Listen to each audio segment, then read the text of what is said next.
창세기 33장 1절에서 20절을 교독합니다. 야곱이 눈을 들어 보니 에서가 400명의 장정을 거느리고 오고 있는지라 그의 자식들을 나누어 레아와 라헬과 두 여종에게 맡기고 여종들과 그들의 자식들은 앞에 두고 레아와 그의 자식들은 다음에 두고 라헬과 요셉은 뒤에 두고 자기는 그들 앞에서 나아가되 몸을 7번 땅에 굽히며 그의 형 에서에게 가까이 가니 에서가 달려와서 그를 맞이하여 안고 목을 어긋맞추어 그와 입맞추고 서로 우니라. 에서가 눈을 들어 여인들과 자식들을 보고 묻되 너와 함께한 이들은 누구냐? 야곱이 이르되 하나님이 주의 종에게 은혜로 주신 자식들이니이다. 그때 여종들이 그의 자식들과 더불어 나와 절하고 레아도 그의 자식들과 더불어 나와 절하고 그 후에 요셉이 라헬과 더불어 나와 절하니 에서가 또 이르되 내가 만난 바 이 모든 때는 무슨 까닭이냐. 야곱이 이르되 내 주께 은혜를 입으려 함이니이다. 에서가 이르되 내 동생아 내게 있는 것이 족하니 내 소유는 내게 두라. 야곱이 이르되 그렇지 아니하니이다. 내가 형님의 눈앞에서 은혜를 입었사오며 청하건대 내 손에서 이 예물을 받으소서. 내가 형님의 얼굴을 배운즉 하나님의 얼굴을 본 것 같사오며 형님도 나를 기뻐하심이니이다. 하나님이 내게 은혜를 베푸셨고 내 소유도 족하오니 청하건대 내가 형님께 드리는 예물을 받으소서 하고 그에게 관건함에 받으니라. 에서가 이르되 우리가 떠나자. 내가 너와 동행하리라. 야곱이 그에게 이르되 내 주도 아시거니와 자식들은 연약하고 내게 있는 양떼와 소가 새끼를 데리고 있은즉 하루만 지나치게 몰면 모든 떼가 죽으리니 청하건대 내 주는 종보다 앞서가소서. 나는 앞에 가는 가축과 자식들의 걸음대로 천천히 인도하여 세일로 가서 내 주께 나아가리이다. 에서가 이르되 내가 내 종 몇 사람을 네게 머물게 하리라. 야곱이 이르되 어찌하여 그러하리니까 나로 내 주께 은혜를 얻게 하소서 하매 이날에 에서는 세일로 돌아가고 야곱은 숫곳에 이르러 자기를 위하여 집을 짓고 그의 가축을 위하여 우리간을 지었으므로 그 땅 이름을 숫곳이라 부르더라. 야곱이 벳다나에서부터 평안히 가나안 땅 세겜 성읍에 이르러 그 성읍 앞에 장막을 치고 그가 장막을 친 밭을 세겜의 아버지 하몰의 아들의 손에서 100시크나에 샀으며 거기에 제단을 쌓고 그 이름을 엘엘로헤 이스라엘이라 불렀더라. 아멘. 오늘 우리는 함께 읽은 이 창세기 33장을 보면 이제 야곱이 형 에서를 만나는 장면을 확인하게 됩니다. 야곱의 인생에서 이 만남은 결코 가벼운 만남이 아니었습니다. 에서는 단순히 오랜만에 만나는 형이 아니었다는 것을 우리는 알고 있습니다. 야곱은 오래전에 아버지 이삭을 속였고 형 에서를 속여서 축복을 가로챘습니다. 그 일로 에서는 야곱을 죽이려고 했고 야곱은 고향을 떠날 수밖에 없었습니다. 그렇게 20년의 세월이 흘렀습니다. 그리고 이제 야곱은 다시 고향으로 돌아오는 길에 있습니다. 고향으로 돌아오면 반드시 만나고 지나야 할 한 사람이 있습니다. 누구입니까? 바로 에서입니다. 그 모습이 오늘 1절에 이렇게 그려지고 있습니다. 야곱이 눈을 들어보니 에서가 400명의 장정을 거느리고 오고 있는지라. 드디어 야곱이 가장 두려워했던 순간이 왔습니다. 에서가 오고 있는데 혼자 오는 것이 아니라 400명의 장정과 함께 오고 있습니다. 여기서 장정이라는 것은 히브리 원어로는 사람이란 뜻입니다. 남자 이런 뜻입니다. 그런데 그 왜 400명이라 되는 장정 남자들과 함께 왔을까요? 충분히 위협이 되는 숫자입니다.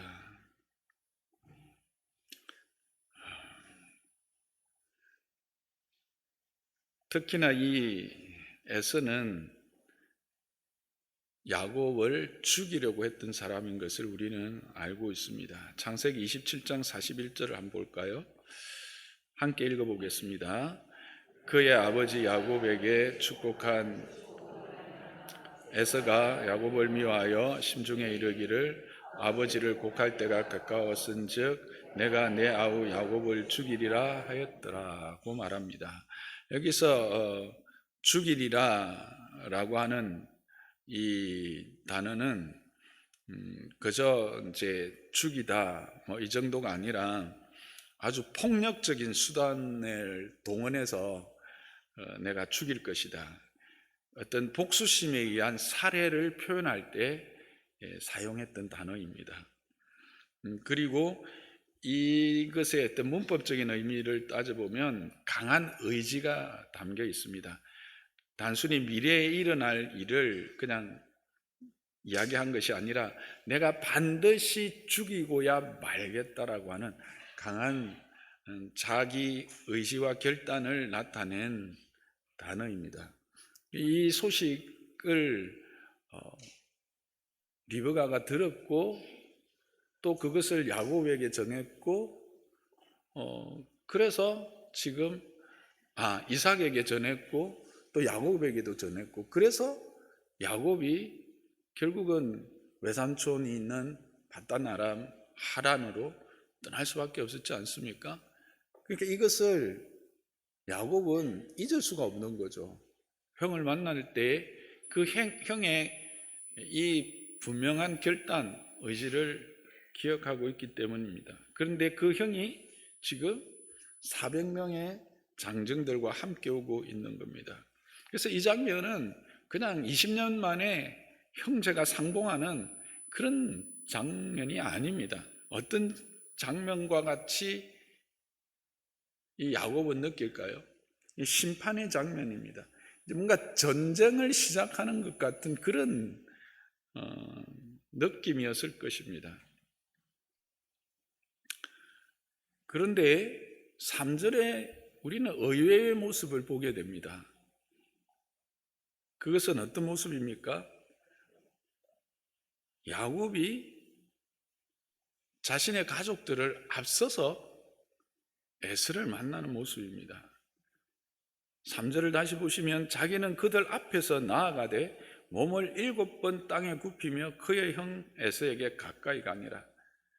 앞서서 갈 뿐만 아니라 몸을 7번 땅에 굽힌다라는 것은 철저한 복종을 이야기합니다. 겸손의 극단적 모습입니다. 야곱이 어떤 사람입니까? 가족 뒤에 숨어 있던 사람입니다. 늘 자기 살 길을 찾아서 위기 순간마다 숨고 자기 꾀와 계산으로 움직이던 사람입니다. 축복은 가로챘지만 책임은 지지 않는 사람입니다. 뒤에서 계산하고 움직이는 사람이었습니다. 그런데 이제 야곱이 앞에 섰습니다.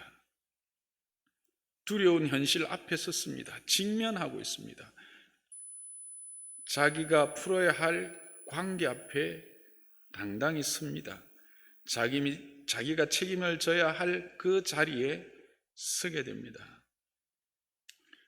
이 모습이 그의 삶 전체를 보더라도 우리에게 뭔가 충격적인 모습이었습니다만 더 이 모습이 극적으로 보이는 것은 바로 전날 밤에 야곱의 모습을 우리는 보고 있기 때문에 그렇습니다. 어떤 모습입니까? 32장 24절을 함께 읽어보겠습니다. 시작. 야곱은 홀로 남았더니 어떤 사람이 날이 새도록 야곱과 씨름하더라. 그렇게 합니다. 야곱이 뭐 했다고요? 홀로 남았답니다. 이게 무슨 말인지 여러분 아시죠? 이제 이 400명의 장정을 이끌고 에서가 오고 있다라고 하는 사실을 이미 알아서 에서에게 줄 선물들을 세 팀으로 나누어 앞장 세우고 또 자녀들과 그 가족들을 먼저 야복강을 건너가게 하고 자신은 홀로 남았던 사람입니다.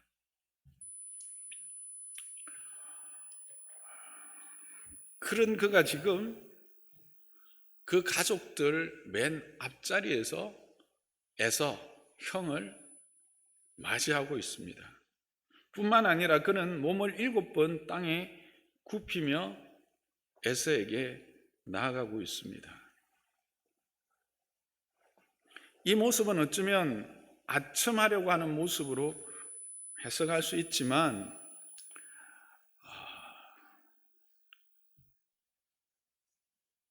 이 모습은 야곱의 변화를 구체적으로 보여주는 모습입니다.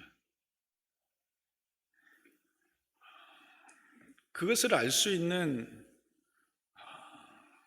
문장이 10절에 나옵니다. 10절에 보면 내가 형님의 얼굴을 배운 적 하나님의 얼굴을 본 것 같사오며 형님도 나를 기뻐하심이니이다. 이 말은 나를 기뻐하시는 형님의 얼굴에서 하나님의 얼굴을 봅니다 라는 말입니다. 형님의 얼굴에서, 나를 기뻐하는 형님의 얼굴에서 하나님의 얼굴을 본다는 것입니다. 무슨 뜻입니까?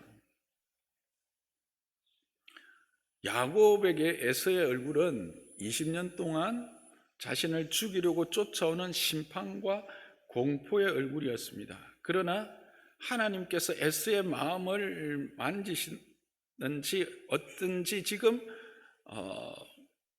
에서의 얼굴은 환대의 얼굴로 변화된 것입니다. 그래서 형이 예전의 형으로 보이는 것이 아니라 거기에서 하나님의 얼굴을 보았다는 것입니다.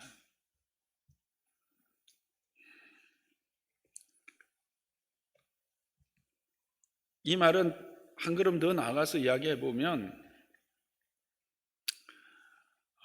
그 에서 뒤에서 역사하시는 하나님의 주권적 은혜를 발견했다라고 하는 고백입니다. 왜 이렇게 해석할 수 있느냐 하면 여기서 기뻐하다라고 하는 이 단어 라차라고 하는 이 히브리어는 하나님께서 인간의 제사를 기쁘게 받으실 때 사용하는 용어입니다. 그러니까 이 말은 뭐냐 하면 야곱이 형이 그 자신이 먼저 보낸 선물을 받고 예물을 받고 용납해 준 것이 하나님께서 내 제사를 받으시고 나를 용서한 것과 같은 차원의 화해로 그것을 본 것입니다. 그것을 인정한 것이죠. 그래서 하나님의 주권이 거기에 있었다라고 그는 생각한 것입니다. 그래서 이 고백은 에서에 대한 고백인과 동시에 누구에 대한 고백입니까? 하나님의 고백입니다. 하나님이 이 일을 행하셨고 이제 하나님의 행하신 그 시각으로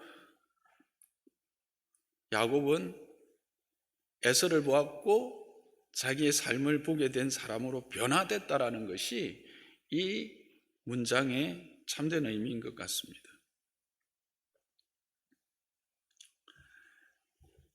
야곱은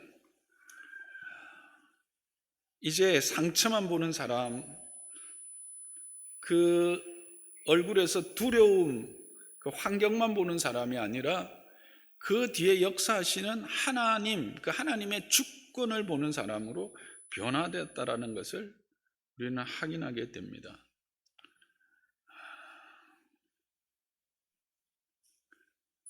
그렇다면 여기서 우리는 질문이 나옵니다. 무엇이, 어떻게 야곱이 이렇게 변화됐느냐는 거예요. 뒤에 숨어있던 사람이 어떻게 앞서는 사람이 되었습니까? 어떻게 자기를 의지하고 자기 꾀를 쫓고 자기의 생각을 쫓아서 살던 자기 중심의 사람이 화해의 사람, 용서의 사람,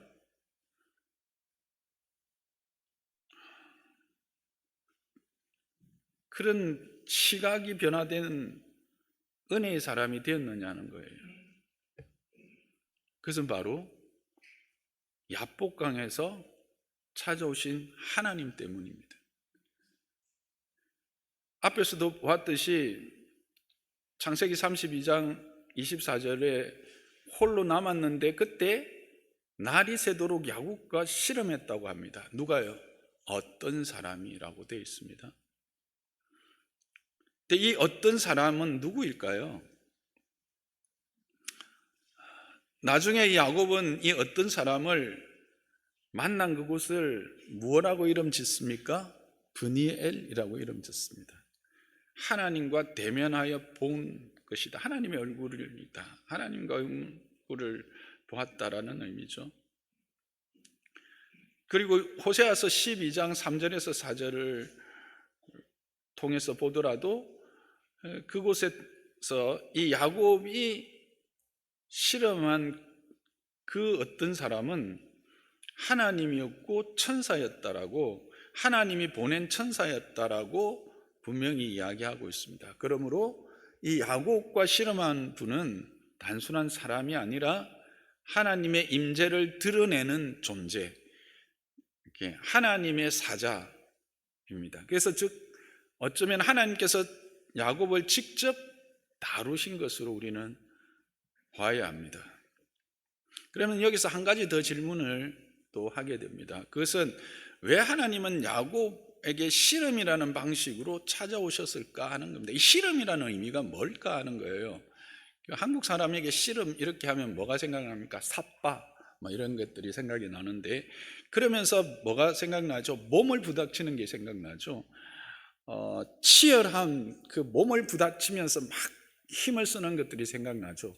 그것입니다. 여기서 원문에서 실험하다라고 하는 이 아바크라고 하는 동사가 그런 의미가 있습니다. 먼지를 일으키다, 먼지를 일으키다 또는 부둥켜 안다, 밀착하다 이런 의미가 있어요. 결국 야곱이 자신의 전 존재를 던져서 이렇게 먼지를 일으키면서 하나님을 부둥켜 안은 겁니다. 하나님께 자기를 밀착시킨 겁니다. 매달렸다고 우리가 말할 수가 있죠. 온 힘을 다해서 하나님께 매달린 거예요. 근데 이 매달림의 상태가 어떤 상태였습니까? 환도뼈가 어긋나는 고통 속에서도 그것을 멈추지 않고 축복하지 않으면 보내지 않겠다는 그 모습, 그게 바로 실험했다라고 하는 겁니다. 이게 무슨 의미일까요? 야곱은 지금 이 야복강을 건너면 에스를 만나기도 하지만 거기가 어느 곳입니까? 가나안의 초입입니다. 가나안은 어떤 땅이었죠? 그가 베델에서 내 고향으로 돌아가게 하시면 내가 하나님의 집을 세우고 그렇게 하나님의 사람으로 하나님을 섬기는 자로 살겠습니다 라고 했던 그 약속의 땅입니다. 그리고 아브라함이, 이삭이 거주했던 약속의 땅이기도 했죠. 그런데 그 땅을 들어가는데 지금 뭐가 문제인 겁니다. 큰 벽을 만난 겁니다. 거기서 그는 무슨 생각을 했을까요? 무슨 생각을 했을까요? 자기의 지금의 모습으로서는 그 땅을 건너간다 할지라도 에서와 직면할 수 있는 아무런 힘과 능력이 없음을 깨달은 겁니다. 지금까지 자기가 해왔던 자기의 방식, 자기의 삶의 방식으로는 그 난관을 헤쳐갈 수가 없었던 것이죠. 그리고 베델의 약속, 베델의 서원을 지켜낼 수 있는 아무런 능력이 자기한테 없음을 깨달은 겁니다. 그래서 철저하게 어떻게 해요? 하나님께 은혜를 구한 겁니다. 하나님께 복을 구한 겁니다. 하나님이 복 주시지 않으면, 축복하지 않으면 내가 이 일을 행할 수 없습니다. 그래서 내게 그 은혜를 주십시오, 그 복을 주십시오 라고 매달린 것입니다. 다시 말씀드리면 야곱이 야복강에서의 실험했다라는 것은 이제 자기 깨와 고집으로 가득 찼던 자가 이제는 그것으로는 더 이상 문제가 해결되지 않는다는 것을 깨닫고 하나님께 죽기 살기로 매달렸다는 것입니다. 그런데 여러분의 삶에도 이런 순간이 있지 않습니까? 삶을 살아가다 보면 이거는 내 힘으로 되지 않는 거야. 이거는 내가 지금까지 살아왔던 삶의 방식으로는 되지 않는구나. 내 경험으로, 내 어떠한 것으로도, 내 주변의 어떤 도움으로도 해결되지 않는 것 같은 생각이 들 때가 있지 않습니까? 여러분, 그때 여러분은 어떻게 그 문제 앞에 섭니까? 오늘 이 본문은 우리에게 그것에 대한 답을 주고 있습니다. 주님께 매달려야 합니다. 어떻게 해요? 먼지가 나도록 주님을 휘감고 주님 앞에 매달려야 한다는 겁니다. 참 요즘 우린 참 저를 비롯해서 다른 사람 이야기할 거 없습니다. 저를 비롯해서 우리가 예수를 참 쉽게 믿는 것 같습니다. 아니, 쉽게 믿는다기보다는 쉽게 생각하는 것 같습니다. 예수 믿는다라는 것을 쉽게 생각하고 은혜를 입는다라는 것을 쉽게 생각하고 세상에서 믿음의 사람으로 살아간다는 것을 너무 쉽게 생각하고 있지는 않는가 하는 그런 생각을 하게 되었습니다. 예전에 우리의 부모님들 삶에는 이런 실험들이 있었습니다. 정말 매달리는 그 은혜가 아니면, 하나님의 그 축복이 아니면, 하나님의 그 도움이 아니면 어쩔 수 없습니다라고 하는 그런 실험이 있었습니다. 근데 이제는 왜 그것들이 없어졌을까? 그 실험이 없어도, 그 매달림이 없어도 우리의 육신이, 우리의 삶의 모습들이 크게 영향이 없는 것 같습니다.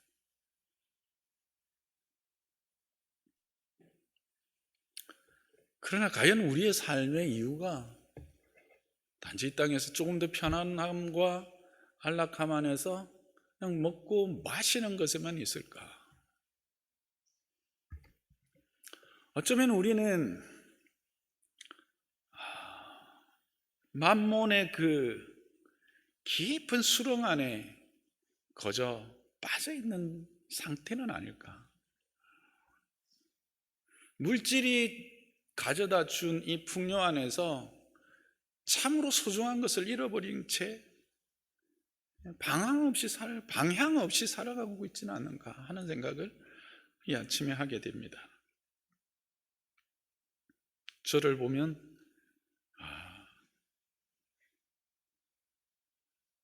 분명 하나님의 은혜가 아니면 되지 않는 것이 있는데도 실험하지 않는 것 같습니다.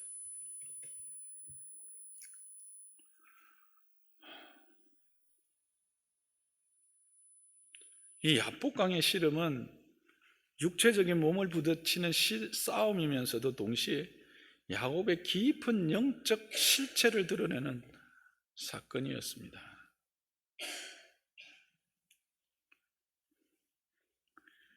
그의 육신 안에 있는 이 하바크라고 하는 이 말, 먼지를 뒤집어 쓸 정도로 싸우는 모습이 담고 있는 이 설명은 야곱 안에 있는 이 육적 성품이 얼마나 끈질긴가를 보여주는 단어이기도 합니다.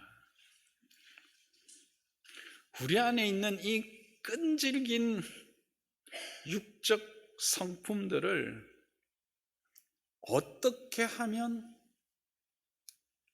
변화시킬 수 있는가 하는 게 우리의 궁극적 신앙함의 이유여야 하고 우리의 궁극적 신앙함의 자리여야 한다라는 생각을 하게 됩니다. 근데 어느덧 우리는 저는 여러분은 또 한국 교회는 이것을 잃어버린 것이 아닌가.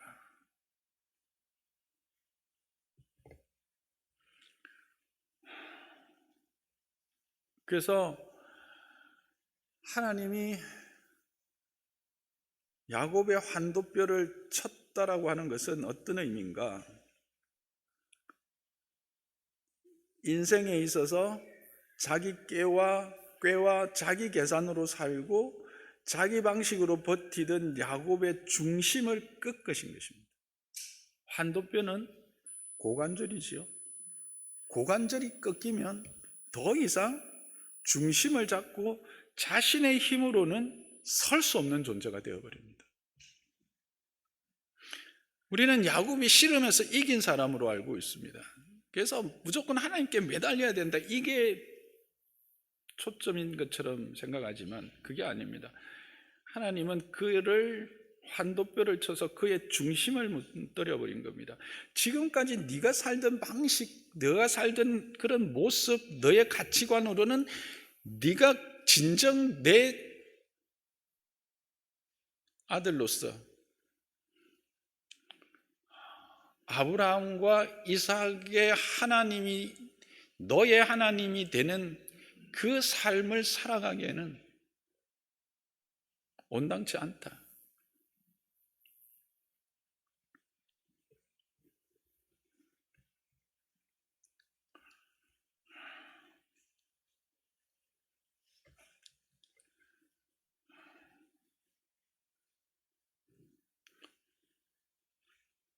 그래서 그는 그곳에서 환도뼈를 맞고 새로운 이름을 부여받습니다. 이스라엘.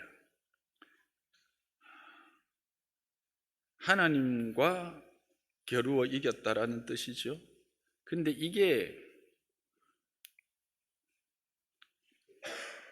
참된 의미가 뭘까요? 이제 하나님께 붙들린 사람, 하나님의 다스림을 받는 사람이 되었다라는 뜻입니다. 이제 자신의 중심이 하나님에 의해서 흔들리고 부서져서 하나님께 붙들리고 하나님의 다스림을 받는 사람으로 변화되었다라는 것입니다.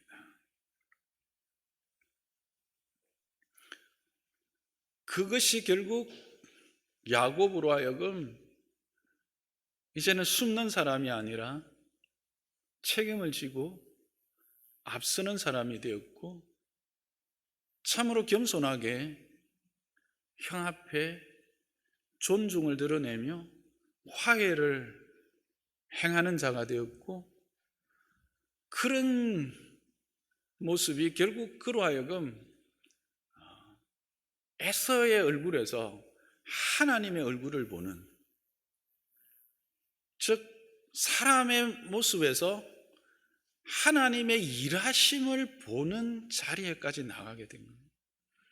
우리의 삶에도 여러분, 좀 이런 표현 죄송하지만 꼴 보기 싫은 사람 많죠? 많죠?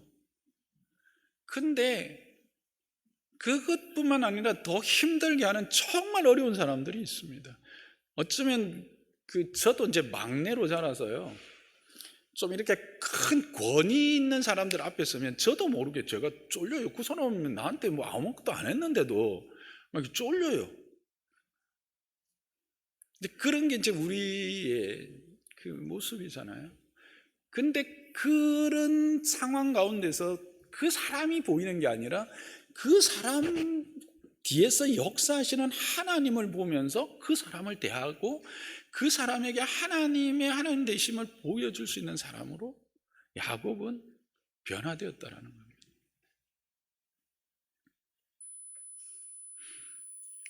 그래서 그가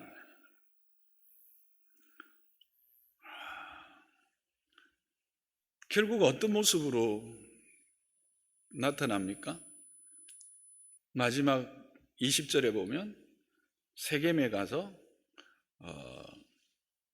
19절부터 보면 그 백크타의 그 땅을 사고 그곳에 제단을 쌓고 그 제단 이름을 엘로헤이 해 이스라엘이라고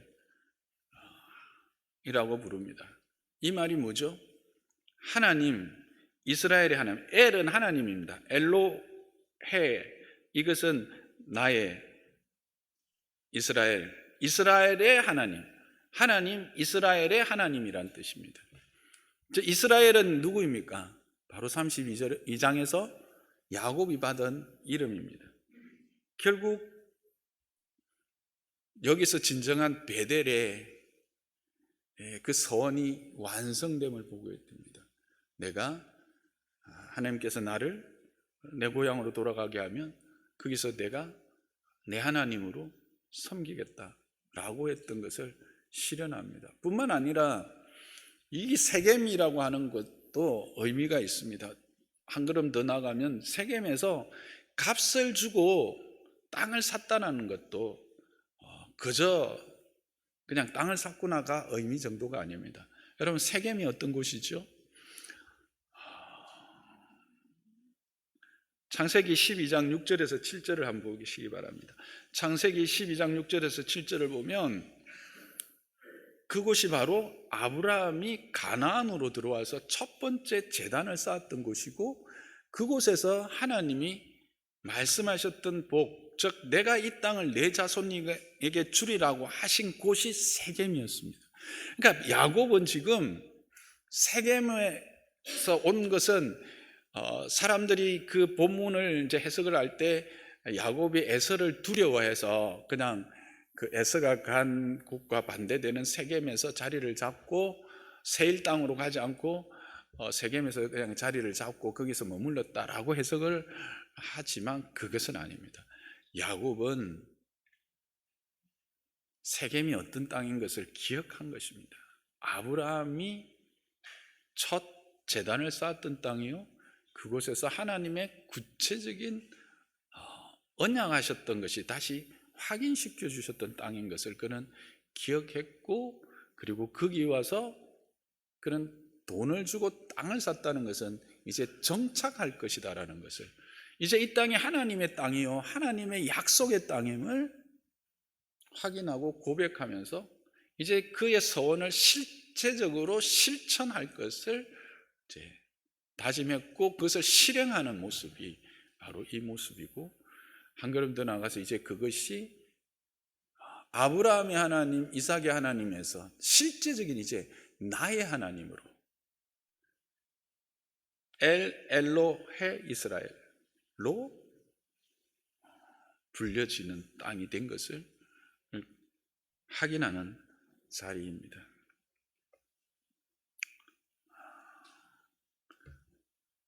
말씀을 정리하겠습니다. 여러분, 오늘 이 야곱의 그 야복강과 그리고 에서를 만나는 이 일련의 과정을 통해서 우리는 무엇을 확인하게 됩니까? 여러분은 무엇을 확인했습니까?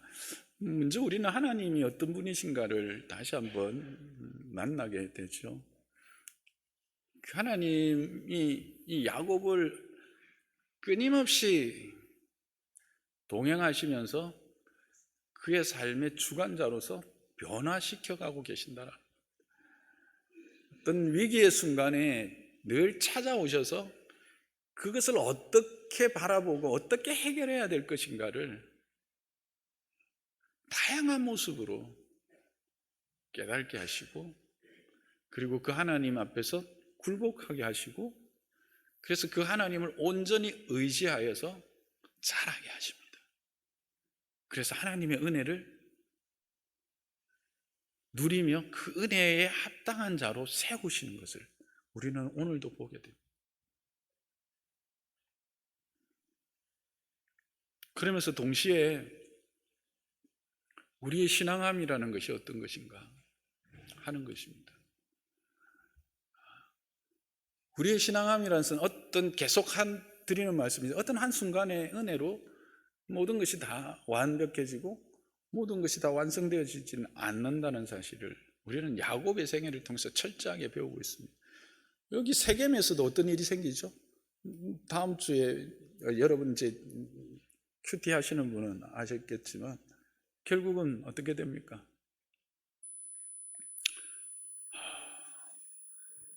막내딸 이름이 디나. 큰 어려움을 당하잖아요. 그래가지고 완전히 막 희한한 일이 벌어집니다.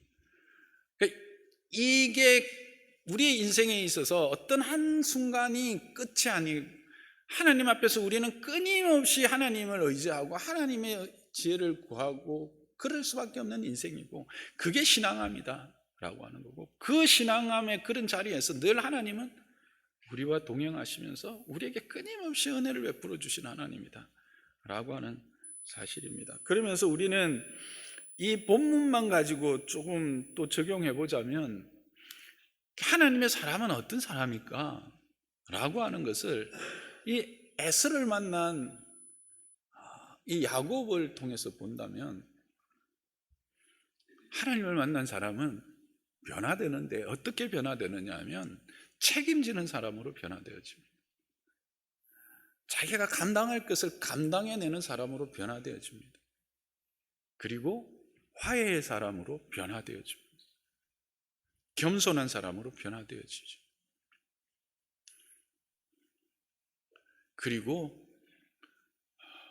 그 모든 사건 뒤에 역사하시는 하나님을 보는 사람으로, 볼 수 있는 사람으로 변화되어집니다. 에스의 얼굴에서 하나님을 봅니다. 에스의 그 기뻐하는, 에스가 와서 포옹하고 입 맞추는 그 모습을 보면서 하나님이 하셨구나, 그거를 보는 사람입니다. 그래서 하나님을 만난 사람은 뭐가 달라진다? 표정이 달라집니다. 하나님을 만난 사람은 표정이 달라집니다. 여러분이 어딜 갔을 때 여러분을 보고 혹시 예수 믿으세요? 혹시 예수 믿는 분이십니까? 대화하던 중에 그 말을 듣는다면 여러분은 제대로 살고 계시는 것입니다. 저와 여러분이 그런 사람 되기를 주님의 이름 축복합니다. 그리고 우리가 그런 사람으로 사람들을 보아야 합니다. 그 사람의 지금 당장의 모습이나 그 얼굴을 가지고 그 사람을 보는 것이 아니라, 특히 공동체 안에 있는 우리 모두들, 우리 안에서도 연약한 자들이 있고 아주 미성숙한 자들이 있습니다. 그러나 그들의 그 지금 보이는 얼굴이 아니라 뭘 본다고요? 그 뒤에서 역사하시는 하나님을 보며 그 사람을 보아주는 겁니다. 그 사람의 얼굴에서 하나님을 볼 수 있는 저와 여러분 되시기를 주님의 이름으로 축복합니다.